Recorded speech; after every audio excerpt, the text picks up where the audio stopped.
우리가 보는 잠언은 마치 잘 살아가는 방법이 지혜에 있다고 말하곤 합니다.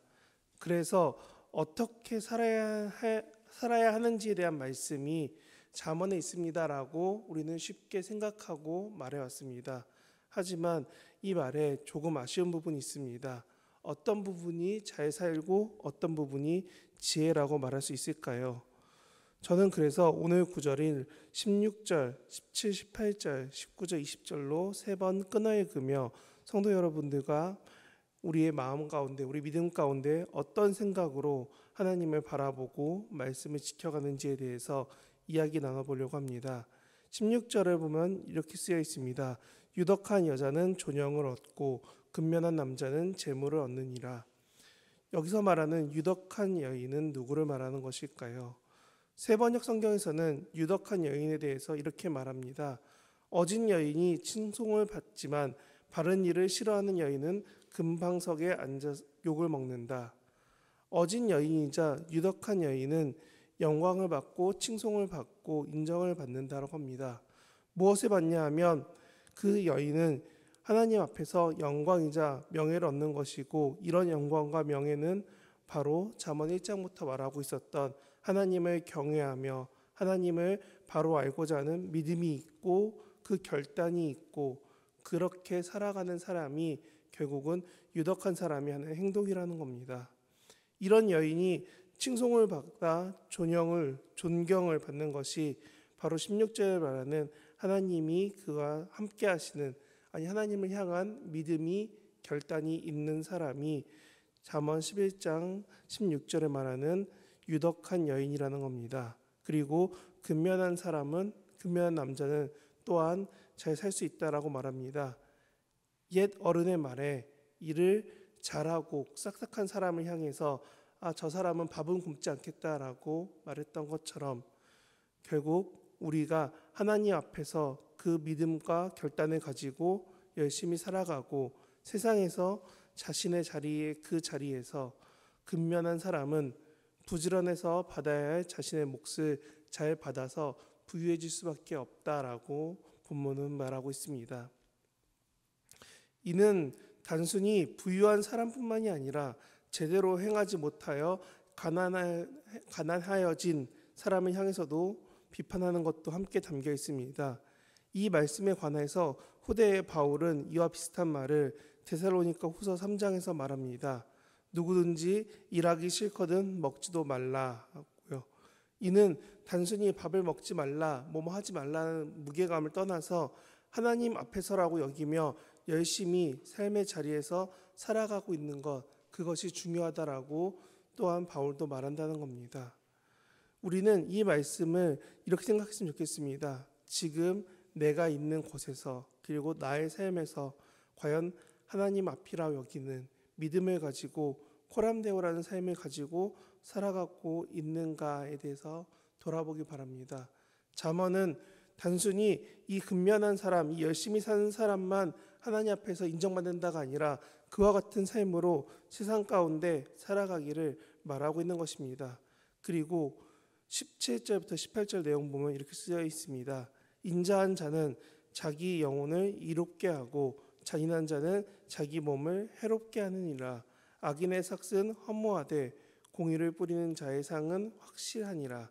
그리고 그 삶을 살아가는 사람들을 향한 그리고 이렇게 지금 말씀 전한 것처럼 하나님 앞에서 결단하고 살아가고 코람데오의 삶을 사는 사람들을 향해서 오늘 본문은 두 번째로 말합니다. 인자한 삶을 살아가는 자, 그 사람이 하나님의 말씀을 잘 따르는 사람이라고 합니다. 예수님이 삶으로 보여주신 그 믿음, 그 삶을 우리는 어떻게 살아가고 있습니까? 하나님의 사랑의 증거이자 보이는 사랑으로 살아가신 그 예수님을 기억하면서 오늘은 사순절 둘째 날을 우리가 보내고 있습니다. 하나님의 말씀은 타인을 사랑하는 마음, 인자한 마음을 가지고 주변에 하나님의 사랑을 전하며 흘려보내며 물들이며 살아가라고 담대하게 말합니다. 그리고 그렇게 하는 사람은 결국 그 사랑을 자신도 돌려받아서 유익하고 이롭게 된다라고 말합니다. 그런데 그렇지 않고 타인을 괴롭게 하고 힘들게 하고 상해를 입히고 아프게 하는 사람들은 결국은 그 힘들게 하고 괴롭게 하는 것을 돌려받게 된다는 겁니다. 우리는 가끔 살면서 이런 말을 볼 때도 있습니다. 잘해줘야지, 좋은 말이 가야, 가는 말이 고와야 오는 말이 곱다는 말도 있고, 되로 주고 말로 받지 않으면 다행이다라고 여기는 사람들조차 있습니다. 그런데 17절 말씀처럼 하나님의 사랑으로 주변의 이웃을, 내 주변을 사랑하고 있다면, 내 가족을, 내 주변을, 그리고 내게 맡겨진 사람들을 사랑하고 살아간다면 과연 18절처럼 하나님이 그 사랑을, 그 하나님의 성품을 닮은 공의를 우리에게 사랑으로 우리 주변에 보이시고, 또한 그와 같이 그 말씀처럼 하나님이 상으로 확실하게 해결해 준다라고 말합니다. 하나님이 우리에게 보이시고 맡기시고 품으라고 하는 사람들이 가끔, 아니 우리 주변엔 너무 많이 있습니다.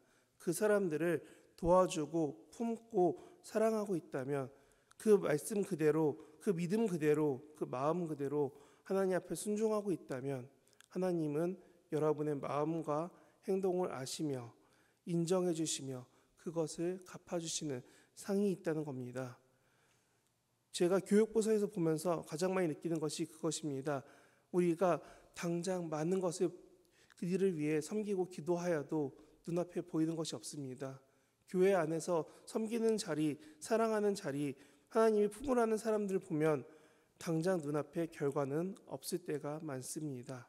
그럴 때 갑갑하고 힘들고 포기하고 싶을 때, 하기 싫은 이 마음이 점점 커져갈 때 우리에게 이 말씀은 분명한 답이 됩니다.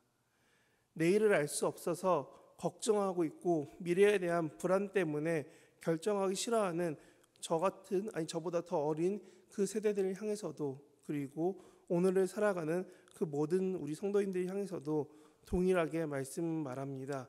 하나님의 사랑을 가지고 살아가는 여러분들에게 하나님이 그 공의의 삶을 사는 우리에게 상이 있다라고 말씀해 주십니다.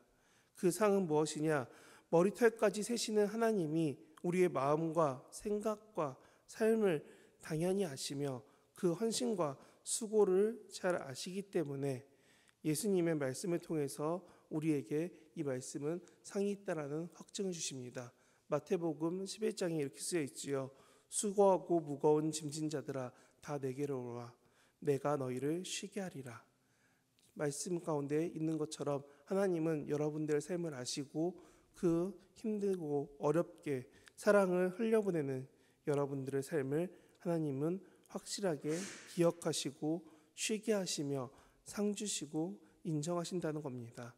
그와 같이 사랑을 흘려보낸 사람들을 향해서 19절부터 20절은 이렇게 말하는 것입니다.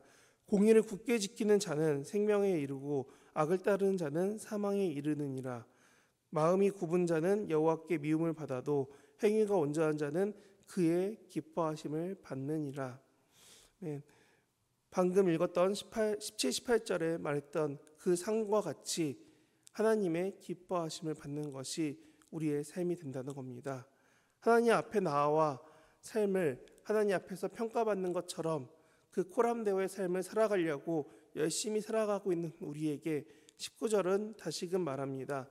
공의를 지키라. 네 주변 사람들에게 하나님의 사랑을, 선하심을 계속 흘려보내라 라고 말합니다. 이것은 신명기부터 계속 이어온 하나님의 명령이자 부탁이고 또한 당부입니다. 하나님은 우리로 하여금 하나님의 성품인 공의를 세상 가운데 나타내며 살아가라고 하십니다. 이는 예수님의 말씀인 빛과 소금의 비유와 같습니다. 우리가 세상에서 그리스도인으로 주변에 사랑을 흘려보내지 못하고 살아간다면 하나님의 품이 아닌 길에 버려져 사람에게 밟히는 그런 소금처럼 된다는 것입니다. 길에 버려져 사람에게 밝히는 에 대해 너 아니라고 시리야. 네, 왜 매번 이렇게 말을 잘 안 들을까요? 우리가 그렇게 믿음대로 살아가고 있다면 말씀처럼 우리에게 확실하게 말하는 겁니다. 우리는 과연 어떤 삶을 살고 계십니까? 공의대로 악하지 않고 하나님께 인정받는 삶을 여전히 살아가고 있는 여러분에게 오늘 본문은 확실하게 말하는 겁니다. 우리는 과연 주변에 사랑을 전하고 예수님이 마태복음에 말했던 빛과 소금처럼 너가 있는 것 때문에 세상이 빛이 되고 소금이 되어서 너희들 통하여서 그리스도인이 있다는 것을 알게 할 수 있느냐? 여러분은 어떻게 하시겠습니까? 시편 1편처럼 단지 사망에 버려지는 삶, 악한 삶, 힘든 삶을 선택하시겠습니까? 아니면 여러분이 하나님 보시기에 선한 삶을 살아가시겠습니까? 하나님을 선택하는 또한 빛과 소금으로 하나님 앞이라 생각하고 살아가는 삶을 살고 있지 않다면 나는 결국 나의 하나님, 나만의 생각으로 따르는 나만의 방법으로 만든 그 하나님을 쫓아가는 것입니다. 그리고 그 하나님을 이용하고 그 하나님의 기다리심을 이용하는 것밖에 되지 않습니다.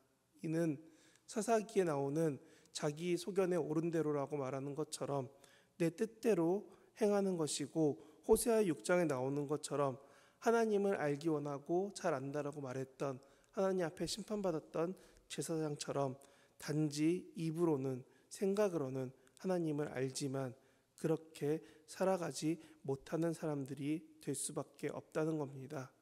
하나님 보시기에 온전히 살아가려고 노력하는 자, 행위가 온전한 자는 결국 하나님 보시기에 그 뜻을 지켜내고 살아갔던 사람들, 주변에 사랑을 흘려보내는 사람들, 하나님이 기뻐하시는 사람들이 바로 우리가 되어야 될 것입니다.